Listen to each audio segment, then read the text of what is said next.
Hello, everyone, and welcome to the 29th Absent webinar. It's lovely to be back again. As you are probably aware, we have had a brief break over the summer period. So it's the first time back since June. So I am going to ask Simon and Jane to turn on their videos right now. There you are. Jane, there you are. Lovely. Good. Well, it's lovely to have you back. Before we begin, we've got a couple of housekeeping notes. I don't know if we've got some new people in the audience who haven't been on our webinars before. We'll be chatting for the hour, and then as we approach the end, we'll take some questions. If you have questions, please put them in the Q&A bar. We use the chat bar for sort of technical issues. So if you've got a question you'd like to put to our panelists, please put that in the Q&A bar. Right, okay, so for those of you who don't know them, let me introduce Dr. Jane K. Parker from the University of Reading. She is the lead on our parosmia research. And we also have with us tonight ENT Simon Gane from the Royal National ENT and Eastman Dental Hospital. It's got a new name, so I had to read that off the paper. So I'd like to thank you both for coming. Many of you will know that Simon and Jane are trustees of Absent, and I'd like to thank them for their continued support for what we do. And then that fourth square there that you see, that's Aidan. He is going to be helping us out with the Q&A panel tonight, and he's behind that little black curtain, but maybe we'll be hearing from him later on in the evening. So let's get started.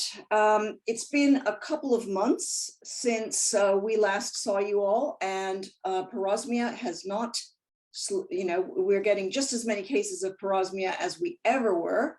So our work at the University of Reading is more important than ever. So I think I'll start with Simon. Simon, as a clinician, tell us what you're seeing in your office these days, and what are people saying about parosmia? So thanks. It's very nice to be back. It's been too long since we've done this. It's interesting how the increasing awareness. The first thing is I'm seeing loads of people with smell disorders and a range of different severities of them. Parosmia being quite a salient characteristic of most of them. In fact, I saw somebody earlier this week who had parosmia with no other detectable symptoms. They didn't have COVID symptoms. They didn't have an increased temperature. They didn't have a cough. No one else in the family had COVID, and yet they suddenly developed this what we're seeing now is this very characteristic parosmic pattern, which is almost certainly due to COVID, even though that we don't have any way of proving that. So on the one hand, I'm seeing obviously much more than I used to, or maybe that's just because of greater awareness, and also a wide range. And also a wide range of patient awareness about the whole thing. I would have thought everybody would have heard about it by now. I mean, we've been everywhere. Chrissi has been on every single television channel that we have in this country. And yet somehow still I'm seeing people who go, oh, smell training. What? Oh, interesting. Tell me about. And I on the other hand, I also see people who be like, I've been doing smell training for 6 months. How are you going to make me better? And that's also a bit of a challenge for us. So a wide range. Simon, can I just stop you right there? We're having a little bit of trouble with your audio. Okay. You're slipping in and out. So. Okay.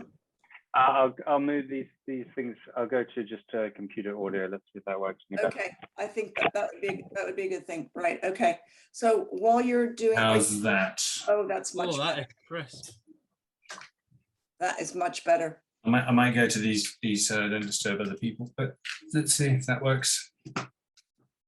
Yep, but give us a 1, 2, 3. Well, why don't I do that while Jane's talking?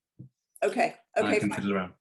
So I don't know if you caught all that, but a wide range, much busier, and still more work to do in terms of getting Absent out there, getting awareness of these conditions out there, and getting people treated early, because if you look at a number of other nerve-related conditions that we see, if you get in there early, the chances of recovery are higher than if you wait. So Okay, but there's more work to do. Get in there early with what exactly? Well, I mean, I think smell training for the first instance, and then these other theoretical treatments that we have that aren't as evidence-based as smell training, but certainly vitamin A. Using steroids early is controversial. In fact, we just published a paper saying don't do it. I am coming slightly away from that position at the moment in my own practice. But getting started with smell training as soon as possible. Once you realize that the smell is not going to suddenly come back, as fortunately happens for most people. Right, right. Before we go further down that line, let me just ask you about the patient that you had who reported parosmia with no other smell problems. We know about that. We've got several people like that on our various platforms. Yeah. Do you think that if you took a patient like that and gave them an objective smell test like the sniff and sticks test, do you think that they might be showing some olfactory deficits that they're just not aware of? Or do you think this is really a case of perfectly no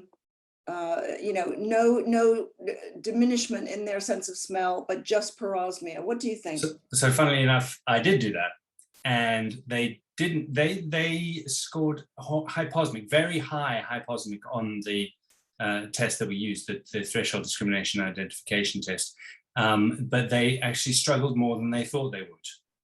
Right. They were quite young, so you would have expected them to have a relatively good olfactory function. And they struggle to identify some of the common compounds that you'd think would be quite straightforward.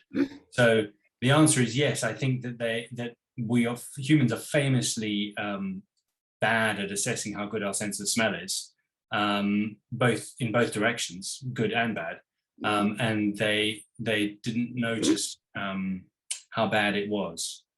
Right. So yes, I think you're right. You pick up, and in closer questioning, there were certain things that they couldn't smell that perhaps they would have expected to smell, and things like that. So if you dig into it, both with testing and with taking history, then there probably is, in most of these cases, a measurable smell deficit, and that is the inciting event for the parosmia. But as it happens, I've had the reverse. Yeah. I've had somebody come in whose score was very good. It was very similar to mine, and she was certainly older than me by quite a bit, and she had parosmia. She was reporting parosmia. Only a few triggers, but her olfactory function was pretty good. Well, very excellent, I would say. Excellent. Yeah. Classical triggers? I mean, the ones that we'd expect from your research? No, different triggers. Interesting. It'd be interesting to see the pattern on the TDI as well, because I mean, this one was classical post-viral, post-infectious. Struggle of good with identification, bad with discrimination, pretty good threshold. Right.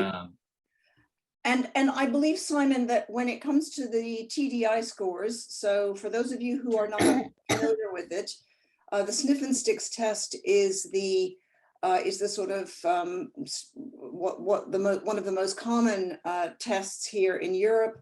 It measures three parameters: threshold, discrimination, and identification. And Simon, am I right in thinking that depending on your smell disorder, you might have different levels of those things? Yeah, so there are patterns. Even though the overall score might be the same, you might be better in one test than in another. Right. And so you can see patterns that are common. That's work by Thomas Hummel and Katie Whitcroft, who's a friend of Absent, showing that. It's not 100%, and it's still, I think, I mean, if you think that some people have estimated that there are a trillion different odors, then the work of measuring your ability to detect a trillion different would take a very long time. So I think necessarily that our tools for assessing olfaction are very crude at the moment and maybe always will be. And in that case, you can imagine that some people would have deficits that we don't measure. Yeah. You can see this in tinnitus research, actually. In normal clinical testing, so tinnitus is just this ringing in the ears is the best way of talking about that. And we think it's because of losing the sense of hearing. But some people have tinnitus with normal hearing. But if you take two groups of women with and without tinnitus, and you do a full hearing test, so way out to beyond what is normally tested in normal hearing, you'll see the women who have tinnitus have a deficit in the very highest frequencies that we don't normally test. And that's why they have the tinnitus.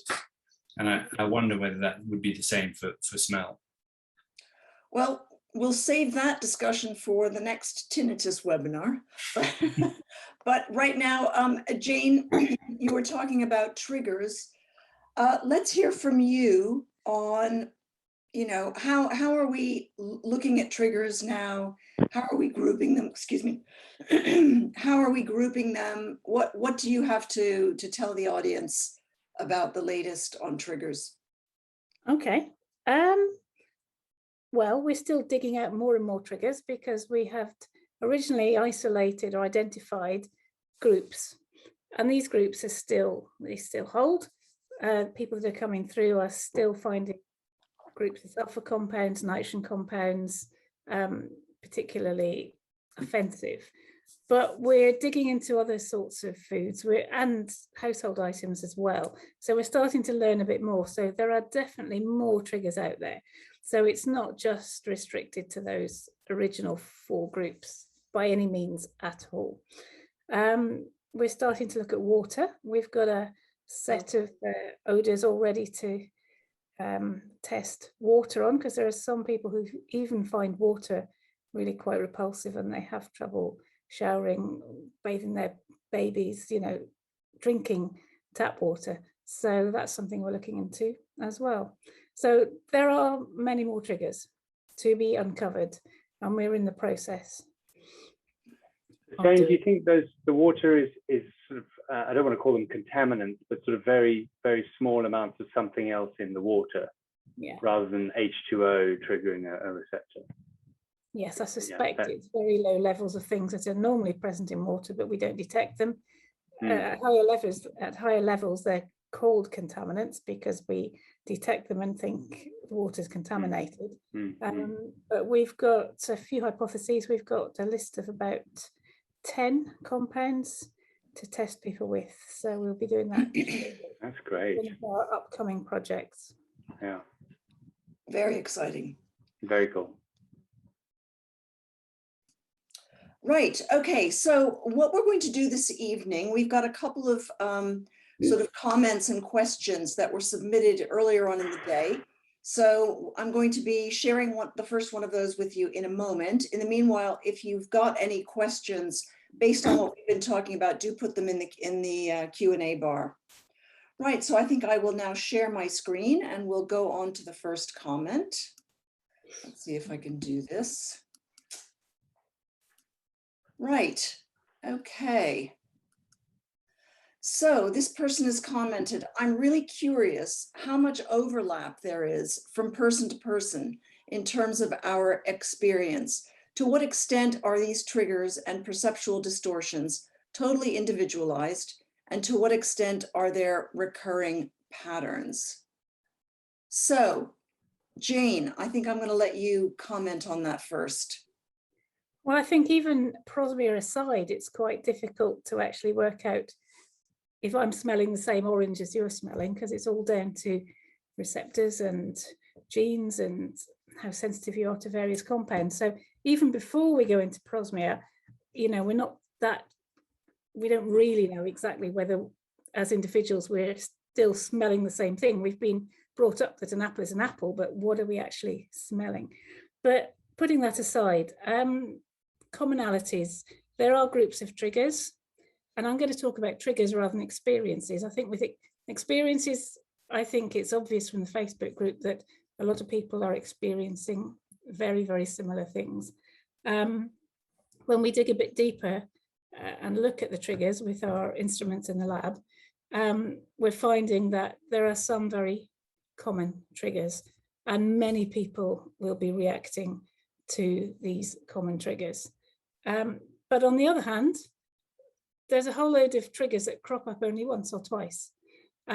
So it's both, and I would say it's 50-50 really. There's certainly a core, but there are individuals who are repulsed by molecules that we hadn't previously found to be triggers. So there's by no means is everybody the same, but there's a trend. And Simon, what do you think that might tell us about the mechanism, about what's actually going on? So I think that as I said before, olfaction is messy. It's really you know, being the oldest sense, having these hundreds of genes that detect molecules, sort of multiple layers of chaos and cross-linking and information sharing and things like that in the whole system. So don't forget, in vision we have 3 receptors, 4, and we get the whole gamut of color vision from basically being able to detect red, green, blue, and darkness and light. That's it. And think about the richness of your color vision coming from that. Now in smell, we've got 350 to 400 different receptors, all of which are talking to the brain at different times, at different speeds. And in the bulb, there are sort of nerves that link between them. It's very, very messy and very, very complicated. So I think that we can see a pattern coming out, and I think that might tell us something about either the nerves that die off or the nerves that regenerate. But it's got, you should expect it to be a little not as neat as say deuteranopia, so colorblindness, because you're not just going to, you know, losing one receptor going from 3 to 2 is easy to see. You can see that these people are red, green colorblind, for instance. But losing one receptor out of 350, that's going to be very difficult to pass. So I think there's something interesting there. We still don't really know what that something is. Why are these molecules recognized? Why do they cause the parosmia? And why is it not always that?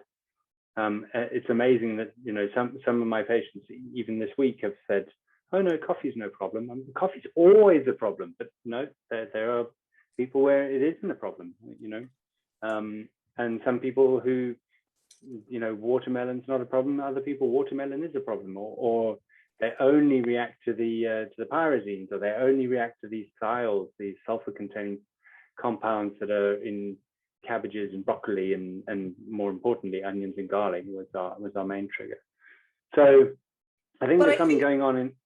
Yeah, excuse me. I think there is you know, what you do see on the social media platforms is people say, okay, onions and garlic, therefore the problem is sulfur. So we're just not going to eat anything with sulfur. But it's not that simple, Jane, is it?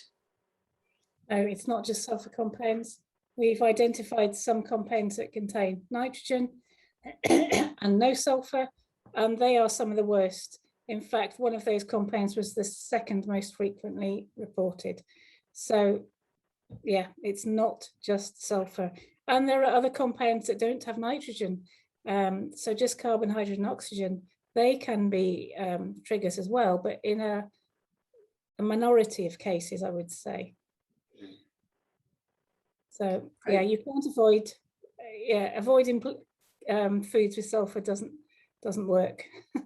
Yeah, because Do you think that people need to work it out for themselves? I mean, that's what I've started sort of exploring with some of my patients. Is by the time they get to see me, which is admittedly, you know, later than when they first present, they will know roughly what their triggers are, and they usually map more or less to what we expect. So they're always outliers. They're always things that they can tolerate and things that they can't. But they've worked it out for themselves, and I think that's what we should be encouraging, to explore, realize that if it's disgusting, it's not going to hurt you. It's just this aberrant sensation that you have, and work out for yourself what your palate is and what your tolerant and intolerant things are. then hopefully in the future we'll be able to mask or block some of these receptors and find molecules that counteract certain things. But at the moment, it is just working it out for yourself, getting your safe foods, getting your list of things you can tolerate and things that you can't, and realizing that it will improve. I think that while we're on that subject, I'd like to share the next quote. Let's see if I can, have I done that? No. Nice one before you want, I think. Sorry, let me try that again. Because we had, okay. There we are. This person has said, every time I think I'm getting used to the stage I'm in, it starts to change. The last 2 months I've had horrible parosmia. I found dairy, sugar, and many carbs were palatable. Yesterday, my safe foods started tasting off. The thing that sets me over the edge, I took a smell of a glass of wine and about threw up. I think this all would be a little easier if it didn't change and fluctuate so much. I feel like I have to relearn to eat every few months, and most of it isn't healthy food. So that kind of speaks to what you were saying, Simon, about, it's really so important that the individual explore what is, what they can eat, because it's a changing landscape. 1 week it might be you can eat one thing, but then the next week you can't. Does it, I mean, Chrissi, you've got personal experience with this. Does it overall improve, though, the number of foods, even though they may change? Can most people expect to, well, I have my own theories about this, but most people don't expect that their palate will broaden with time? I think so. I think that's definitely a trend. I think you start with a very, very limited number of things that you can eat, and then something happens and you're able to eat more and more, and then that's when it comes to sort of pushing through. We haven't talked about that yet, but no. Whenever I hear a story of someone who says they've been pushing through and they've found that very useful, I am more encouraged that this is really for people who are not vomiting when they're presented with food, that it is really seems to be a good option. But we won't know whether or not that's the case until we've tried it out in a research setting. Yeah. Right. Jane, did you have something that you want to think? I feel I may have cut you off there. No. I just thought there was a question about one of your quotes. I think I wasn't. No, don't worry. I'll just move on. We'll move on. Well, I mean, can we just go back to the whole fluctuation story? So not just for parosmia, but for olfactory function in general for people in this state. I mean, you over and over again have emphasized the role of fluctuations, of what we've talked about, smell flashes before, and being able to smell something one day and not smell it the next, or being able to smell it when you first sniff it and then not again. And I think, I mean, you were asking me what I thought about the parosmia changes. I think that this is also another clue. I mean, Jane and I have discussed this fairly often, that this is something that's gone wrong with the way the sense balances itself, what we call habituation. And I think this is the same thing, just playing out in the parosmia dimension rather than the anosmia dimension. And we still have a lot of things to do with that. I mean, Jane, you've seen some interesting things with habituation on the smell testing, haven't you? We have, yes. We've got some people that you part of the test you present 3 different pens, and 2 of them the same as one different, and one is different. And the task is to pick the different one. You don't need to describe them, you just pick the different one. And several occasions when you present the 2 the same first, you present the first one and the person will say, yep, I got that. And you'll give them the second one, which is the same, and they'll say, no, nothing. And you give them the third one and they'll say, yep, that's different. So they've got two different and one not at all, and they've got to pick one that's different, and they really struggle sometimes. And if you put the original one in position 1 and position 3, it seems to help to have the although you can't tell them you're doing that. No. Yeah, I agree, and that's my own experience. I think that's why patients with post-infectious post-viral loss actually do badly on this particular test, because it's something to do with the way the nose gets used to smells that's been thrown off. And we know that's, again, a multi-level functional process. Happens at the level of the receptor, happens at the level of the nerve, happens at the level of the olfactory bulb. And so you can imagine that if you throw off the way that the bulb, for instance, balance inputs between the different inputs from the different nerves, that's been thrown off because those nerves aren't there anymore. Then you can imagine that the habituation you'd expect it to be a problem, and that's where the fluctuations come in, and that's where, a lot of. I mean, I feel very sorry for the person quoted there, because I can imagine, you think you're getting better, you think you're somewhere, and suddenly the rug gets pulled out from under you, and you're lost again, almost back to square one. I think I'd like to pitch in here and kind of add a word about, we use this word fluctuations, but we're actually talking about two kinds of fluctuations.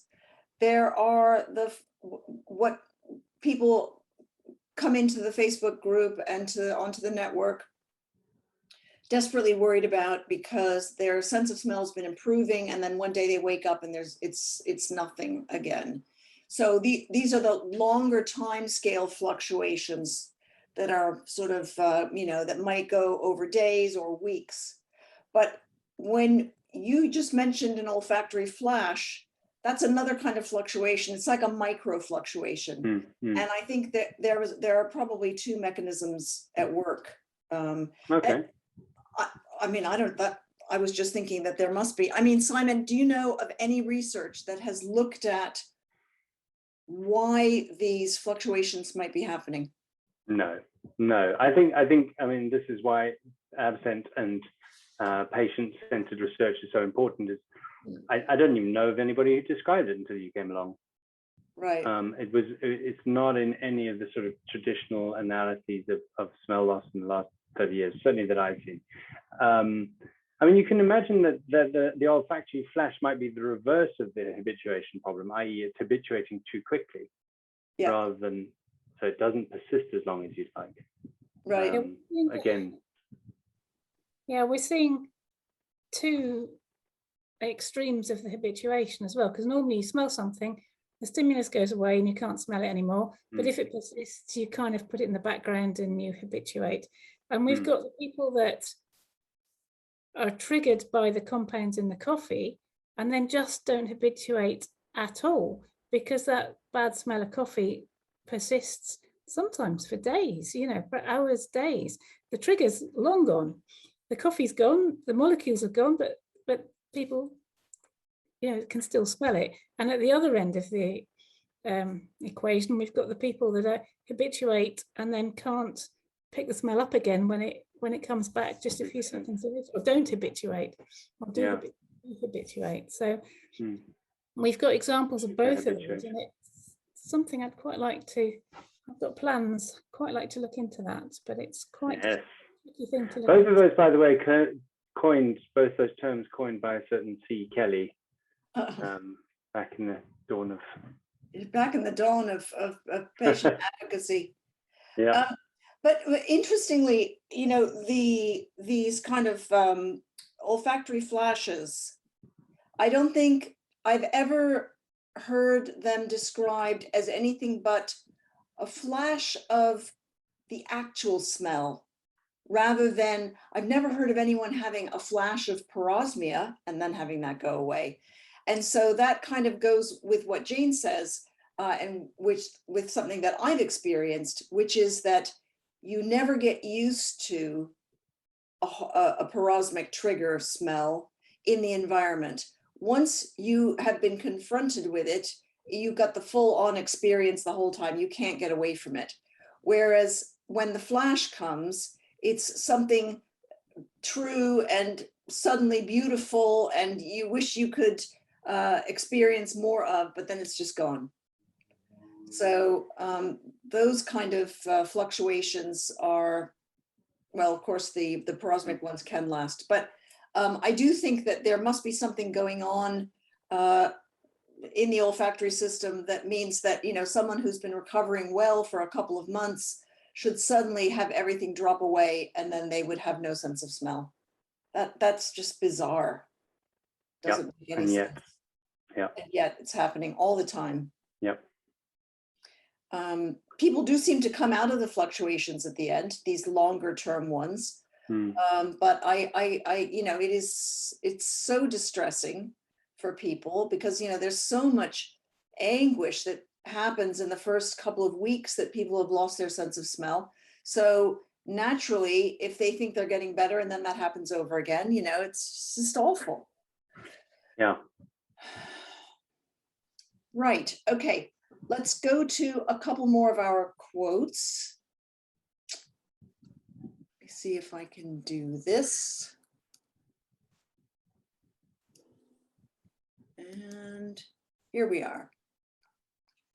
Why is food more tolerable when using a slow cooker versus baking or frying?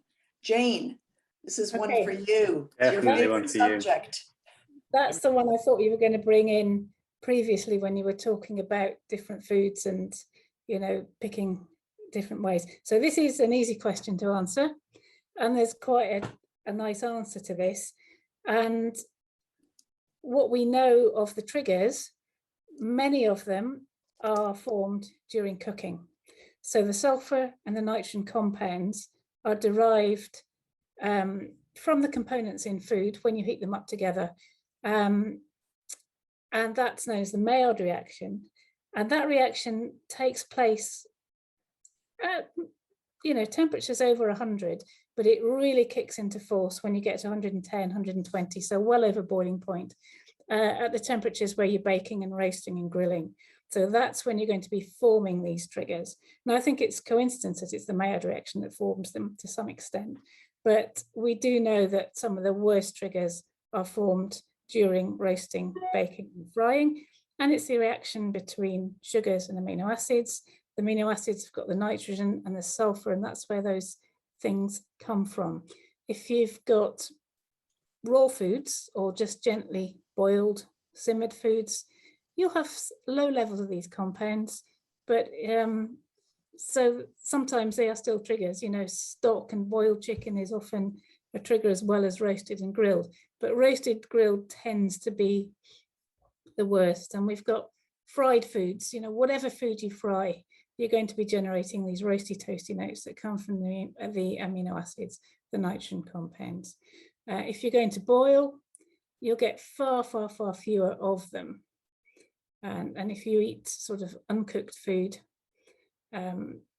these are really minimal, but there are triggers in raw veg as well. So you can't get around it by just eating raw food, because there are triggers in cucumbers, peppers, bananas, apples, which are not the same structure. They're different molecules. So it just so happens that many of the triggers are formed during heating at high temperatures. Jane, I actually had a little bit of I had a little bit of question on that. I wanted to ask, if cooking these certain raw vegetables, does that make it better? Is that still bad? Cooking what? Sorry, cooking the raw vegetables, does that make it any better? So it doesn't get rid of the aromas that are in the raw vegetable. So it doesn't get rid of the triggers that are in pepper, for example. We know what the triggers are. Green pepper, for example. Yeah. Pretty much still got them in cooked pepper, but you might be adding extras if you sort of grill your pepper. Yeah, yeah. And can I ask you, do you think it's a coincidence that, I mean, Maillard reactions are something that chefs chase. That's we usually in normal people find them very attractive. We like, as you say, roasty, toasty, caramelized, crusted bits of meat and things like that, they're often, you know, actively done that way because of those.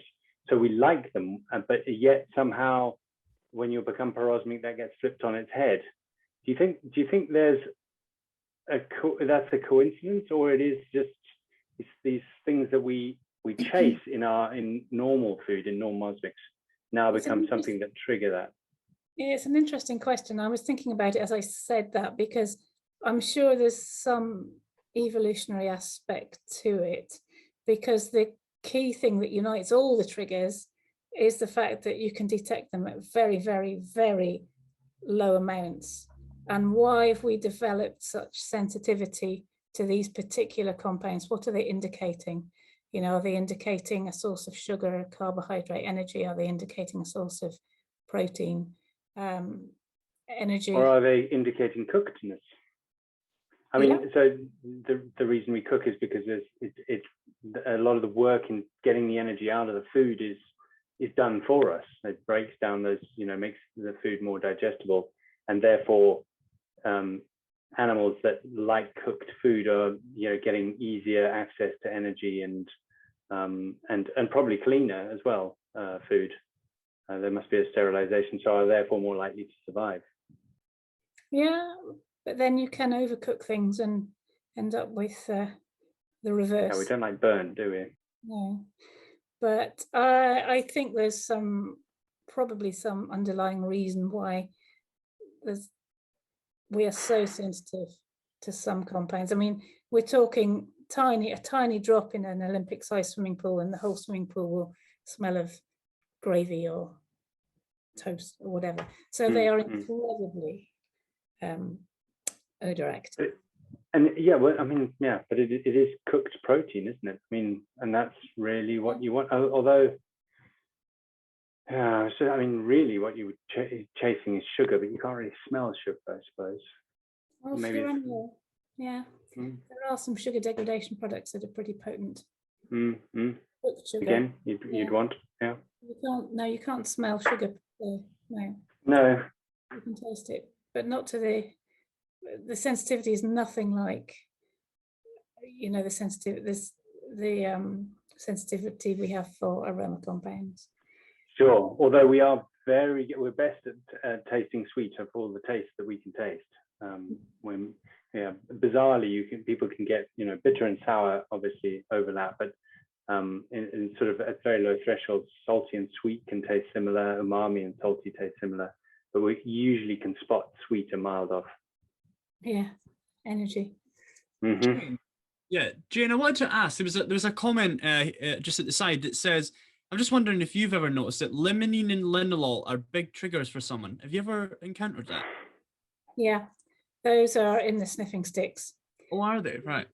Yeah, and yeah, they're both, they're in the discrimination set. The discrimination set is pure compounds, and we know that, and we know what they are, and people are finding them, both of those, as triggers.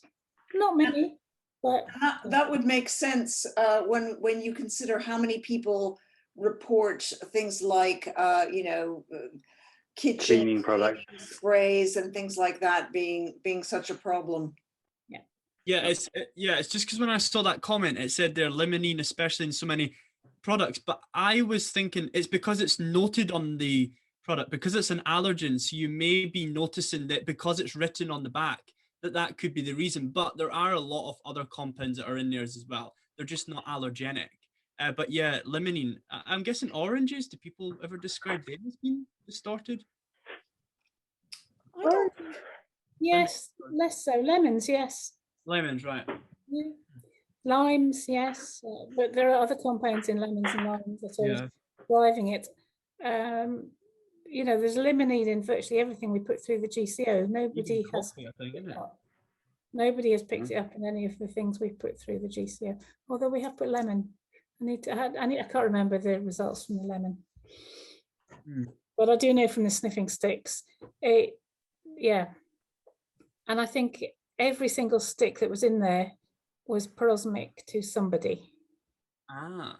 So maybe it means And because if that's the case, maybe a wider range of compounds to screen. If that's the case, you don't know how many other ones could be parosmic. Yeah. Yeah, there's many more out there that have to be discovered, and I think the individuality that we were talking about earlier is key, because there's I can't remember what the least reported one is, but there's one that's only reported by one person, and we've also just collated some data that we've been collecting with about 700 people, and we've got 500 people at the top of the list. Coffee's at the top of the list with meat and onions, but you trickle all the way down till you've got 3 people reacting to this, 2 people reacting to this, 1 person reacting to this. So right, okay, so I think I'll move us on to the 4th quote of the evening. And let me see if I can find it on my own screen. Here we are. That's it. I've been trying to explain parosmia to my friends and family, but I don't have a good way of describing it. Is there a good way of describing the smell? And how do you go about describing it? So I suppose I'm probably— I think that's a question for you. Yeah, I think I'll probably start out with that one. Wow, I wish I knew a really good way of describing parosmia to people. It's been 9 years for me, and I still don't think I've got an adequate way to sum up how peculiar, how awful, how burdensome parosmia can be. And I mean, I would recommend to anyone who had a family member, or particularly a spouse, who doesn't understand what's going on, to invite them to sit down with you and look at the pages, on our various social platforms. It is the burden of having parosmia is so great, both in terms of what you can eat, but also, what it does to your mental health, to be just have your brain pushing the panic button, every couple of seconds, which is really, our sense of smell is designed to be a kind of a warning system for us. And when you are smelling something that you feel is bad, is a threat to you, then of course you're going to feel awful. You just can't get away from it.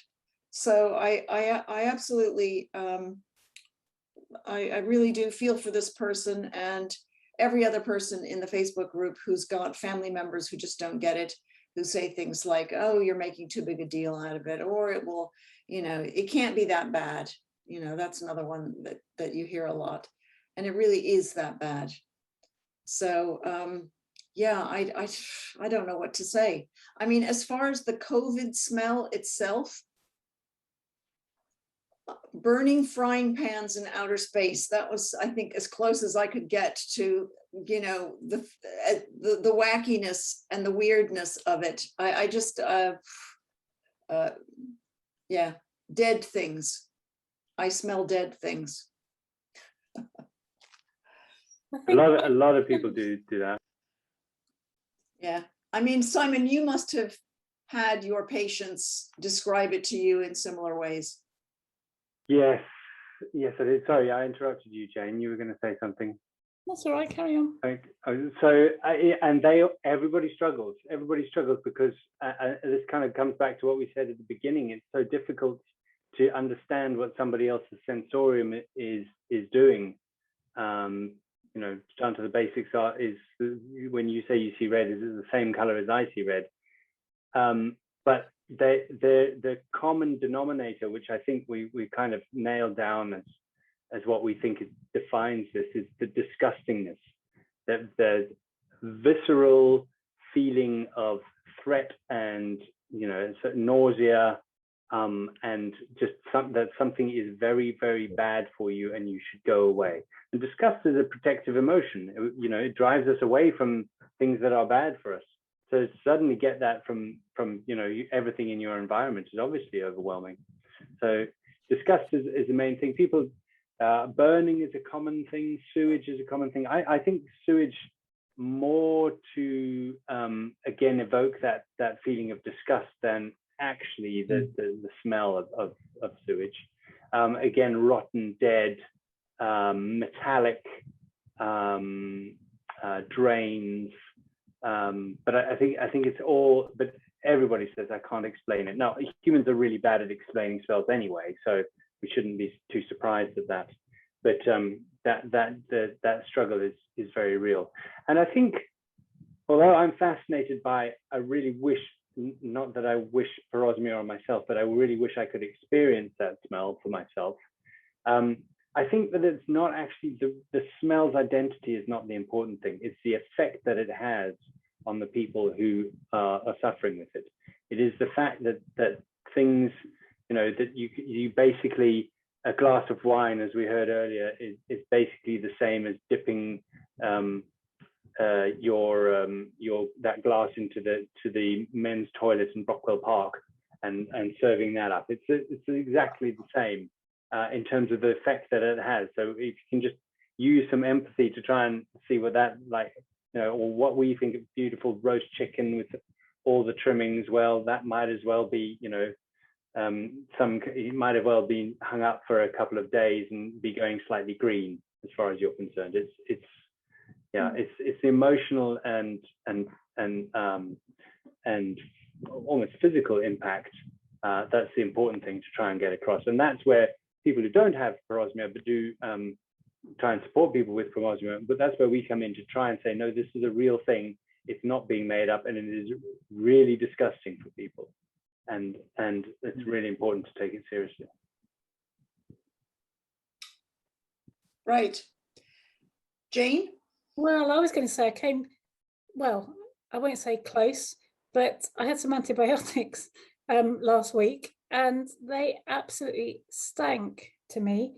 And it was this burnt sulfurous note, really strong sulfur note. And every time I took them, I just could not swallow them because the smell, I could smell it as it was approaching. And the only way I could take them was to hold my nose completely till I drunk a whole glass of water. Otherwise I gagged.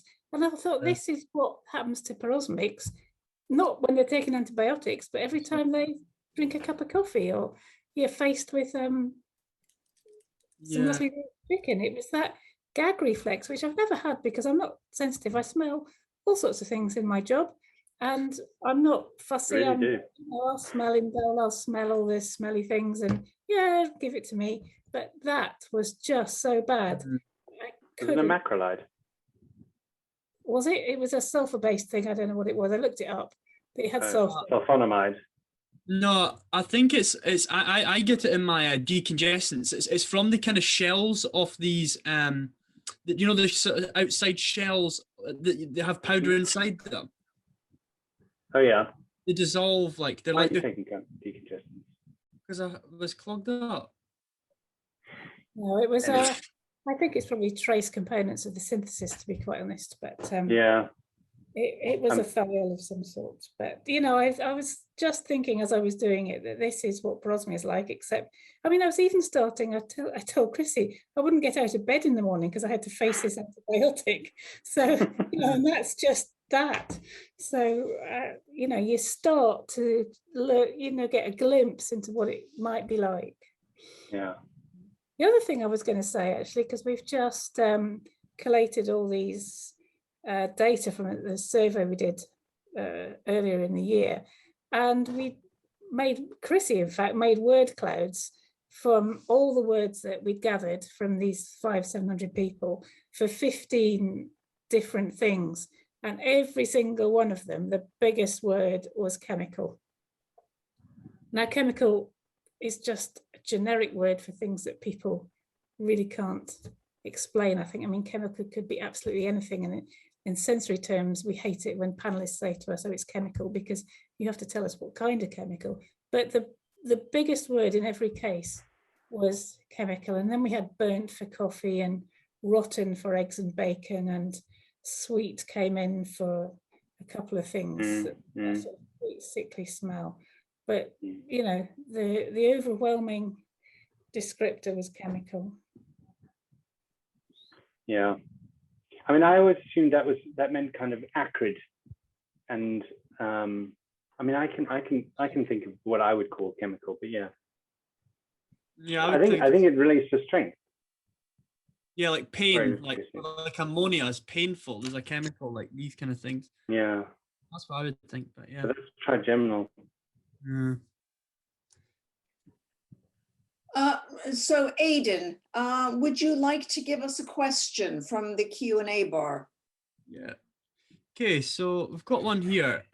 This one's for Simon by the looks of it. Wondering if in clinic, Simon is noticing patterns of people with few versus many of the common triggers experiencing / reporting different intensities of parosmic smells. Could you comment on intensity of parosmic smells? So that's absolutely true. In fact, I started sort of classifying post-viral olfactory loss as being anosmia or parosmia predominant. In that some people have both, and they can't smell, and the things they can smell are horrible. Some people have relatively good, I was mentioning a case from earlier, relatively good sense of smell, but their parosmia is terrible. And other people just can't smell particularly well, but actually the parosmia doesn't bother them at all.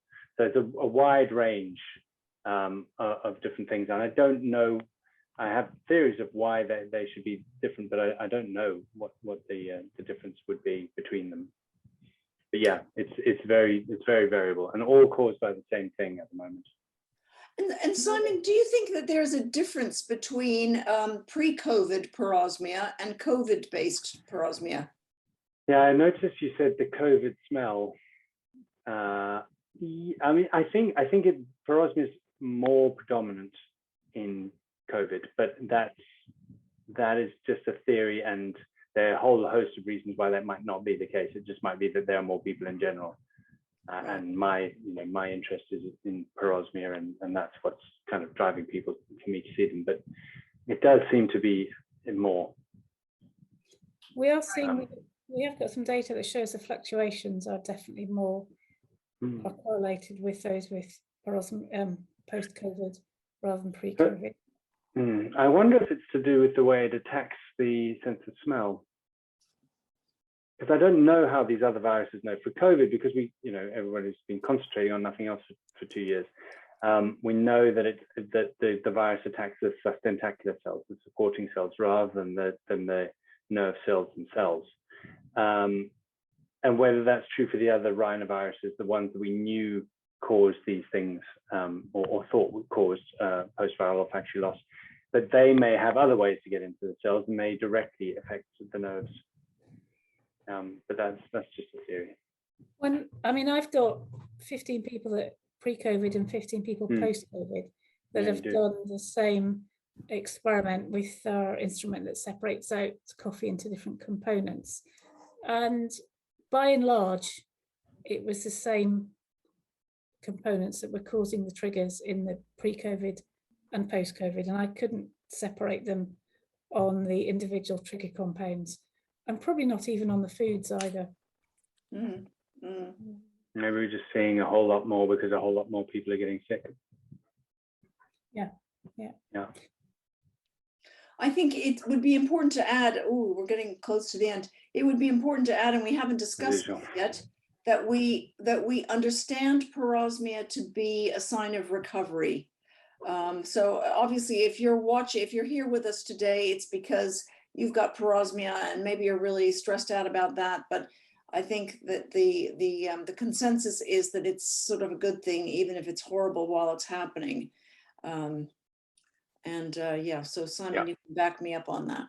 Yeah, I mean, the evidence is from Thomas Hummel's group that it's a sign of your chances are increased of getting your sense of smell back measurably, not necessarily entirely, if you have parosmia. And we're pretty sure that it's a sign of recovery. It only happens in a recovering nose. You have to suffer through that as well on your way back. I mean, that always prompts the question, well, what do we say to people who have hyposmia only? I mean, I know plenty of people with hyposmia only who have recovered as well. So that's not necessarily a sign that you won't recover. Yep. So that's an odd one. Absolutely, yeah. Those are just positive signs for recovery, but it doesn't mean that it won't happen otherwise. Yeah, yeah. Aidan, have you got another couple of quick questions for us? Sure. Yeah. Someone here says that they read in an article that fattier cuts of meat have lower nitrogen compounds and thus may be less offensive and more edible. Jane? Sorry, say that again. So- Fattier cuts of meat have got. Fattier cuts of meat have lower nitrogen compounds. I think that's just lower protein. So therefore, thus they may be less offensive and more edible. Well, there's a couple of arguments there. I would say probably not, because the proteins that's there will be enough of it to generate these aroma Still. compounds. You don't need very much of them. It may affect release. So if you've got a high fat content, these aroma compounds are going to sit in the fat, and they're going to be less likely to give you that aroma sitting on the plate. But I think in general, the fat content in the meat is not going to stop you forming these compounds. Yeah. Have we noticed anything in the Facebook groups or on the network about anybody mentioning that? I've never come across it. No, I haven't. So, someone here has asked another question. The metallic issue, maybe it's another one, but is that a smell or a taste mouth sensation? I think I spoke to Barry about metallic, and it's one of these things I don't think we'll understand what the metallic actually is. I agree. Because something can smell like metal, but there is a tingly feeling of metal. Like if you bite tinfoil, it's horrible. But like, yeah, I think it's a very interesting question. I don't think we know. I mean, I think it has to be said, and Jane, you and I have been discussing this in the writing of the paper that we're doing, that burning mouth syndrome sort of can come along with smell loss. And is that not, does that not have to do with the nerve in the ear, Simon? Is that what I remember? So still learning. Nerve in the ear is called a tympani, and that's taste to the anterior 2/3 of the tongue. Burning mouth is supposed to be a trigeminal. Okay. Yeah, which is sensation, pain, and touch. Yeah. It takes along. A lot of people report burning mouth, and who knows whether someone with burning mouth might describe it as a metallic sensation. I don't. You know, you'd have to sort of sit down with someone like that in a lab and really question them very closely to get to the heart of that. So that's a tough one to answer. Just to show how like tough it must be for going through porosmia, someone here is just showed how intense this is. Someone here says that COVID smell triggers trauma more than disgust, especially stronger triggers. They say they get sensitivity in the teeth as if they will fall off and it stays for a while. Yeah, wow. Yeah, it sounds awful. Gosh. Okay, and maybe we've got time for one more quick question, Aidan. Smell training. How do you smell train if the scents are all bad? I think you've said it many times. Smell with what's best for you. Could be anything, isn't it? That's the simplest answer. You can smell train with anything. And it's up to you to find some things that you can actually cope with. And important to remember that smell training is not about the thing that you're smelling. It's about what your brain is doing while you are trying to smell that thing. And I've often thought that it would be such an interesting experiment to have some people smell train with whatever kit they want to use, and then a control group think about smell training. Because I do think that, I mean, I'm a person who has a really vivid smell memory, and I can very easily conjure up extremely detailed smell memories. And I was never able to do this before I became familiar with smell training, and before I did it so much and think about it so much and train myself so much. So I do think that there are ways that you can get inside the smelling part of your brain if you practice. And as we all know from people who have done stroke rehab and things like this, there are ways to make your brain work differently.